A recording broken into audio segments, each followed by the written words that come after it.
நண்பர்களே, இந்த வீக்லி டாஸ்க்கா என்ன குடுத்துருக்காங்க அப்படின்னு பார்த்தோம்னா, அரண்மனை டாஸ்க் ராஜாங்கம். அது யார் ஆளப் போறாங்க அப்படிங்கிற ஒரு டாஸ்க்கு 2 நாடா பிரிச்சு விட்டாய்ங்க. ஆண்கள் சைடு ராணவ் ராஜாவா, இந்த பெண்கள் சைடு ராணியா நம்ம சாச்சனா தேவிய வச்சிருக்காங்க.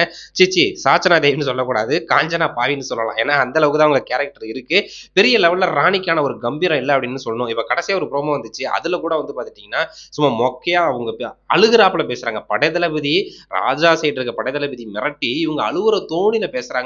நீங்க கலாய்க்கல, நீங்க கலாய்க்கல அப்படிங்கிறாப்புல. என்னம்மா ராணின்னு அப்படியே மிடுக்கா அப்படி கம்பீரமா பேசுறத விட்டுட்டு, சும்மா அப்படியே அப்படி பூனை மாரி பேசி அப்படியே விட்டா அழுதுருவா போல. ராணிக்கு உண்டான மரியாதையை கெடுத்து வச்சுருவா போல. உங்களுக்கு இந்த கேரக்டர் குடுத்துருக்க கூடாது அப்படின்னு தான் சோசியல் மீடியா ஃபுல்லா விவாதம் போயிட்டு இருக்கு. அப்படி இருக்கிறப்ப முத்துவ வந்து சிறைப்பிடிச்சிருக்காங்க. என்னடா அப்படின்னு பார்த்தோம்னா, முத்து வந்து அந்த சமையல் கட்டுக்கு அடுத்த நாட்டுக்கு போயிட்டாரு. அந்த ராணி இருக்கிற அந்த நாட்டுக்கு போனதுக்கப்புறம், அங்க உள்ள படைத்தளபதி மஞ்சரி அவர்கள் அவங்கள வந்து கைது பண்ணி சிறையில அடைச்சிட்டாங்க. அந்த நாட்டு சிறையில அவங்கள மீட்கிறதுக்கான அடுத்தடுத்த வேலைகள், அடுத்தடுத்த டாஸ்க் ஏதோ வச்சு அவங்கள இது மீட்கிறதுக்கான வாய்ப்புகள் இருக்கு. இப்போதைக்கு முத்து வந்து பார்த்தீங்கன்னா, ராணி கோட்டையில வந்து பார்த்துட்டீங்கன்னா, அங்க உள்ள சிறையில வந்து சிறைப்பட்டு இருக்காரு அப்படின்னு தான் சொல்லணும். முத்துவ வந்து மீட்டு கொண்டாடுறது ராணவா அங்க ராஜாவா இருக்காரு பார்த்தீங்களா, இவங்க அந்த தீபக் இந்த படைத்தளபதி ஏதாவது ஒரு சம்பவம் பண்ணி அவங்கள வந்து மீட்கிறதா ஒரு வேலையா இருக்கணும். என்ன நடக்குது அப்படின்னு சொல்லிட்டு அடுத்தடுத்த எபிசோட்ல பார்ப்போம்.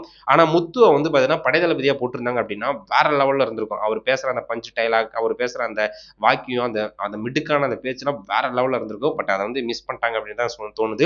சாஜனா வந்து பார்த்தீங்கன்னா, அந்த சர்க்கரை அந்த அந்த பழைய கதைய தான் கொண்டாந்து விட்டுக்கிட்டு, அந்த சாப்பாட்டு கதைய தான் கொண்டாந்து விட்டுட்டு, அதுக்கு வந்து பட்டினி கிடங்க அப்படின்னு சொல்லிட்டு அடுத்த நாட்டுக்குலாம் வந்து பார்த்தீங்கன்னா, ஒரு ரூல் மாரி போட்டுட்டு, அவங்க சாஜனாவுக்கு வந்து பார்த்தீங்கன்னா, அந்த சாப்பாட்ட தவிர வேற எதுலயும் பிரச்சனை பண்றதுக்கு தெரியாது போல. ஏன்னா, அப்படிதான் வந்து எல்லாரும் பட்னியா கிடங்க அப்படிங்கிறாப்லயும் வந்து பார்த்தீங்கன்னா சொல்லிட்டாங்க.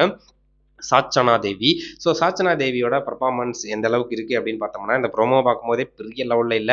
எபிசோட்லயும் உள்ளுக்கு வந்து பார்த்தீங்கன்னா, ஒண்ணும் சொல்லிக்கிறாப்புல இல்லன்னு வச்சுக்கங்களேன். ஹைலைட்டா ஒண்ணும் இல்ல. அவங்க அந்த அந்த ராணிக்கான அந்த இதே குடுத்துருக்க கூடாது அப்படின்னு தான் எல்லாரோட ஒரு விமர்சனமும் இருக்கு. நீங்க என்ன நினைக்கிறீங்க அப்படின்னு சொல்லிட்டு மறக்காம கமெண்ட் பண்ணுங்க. Thank you.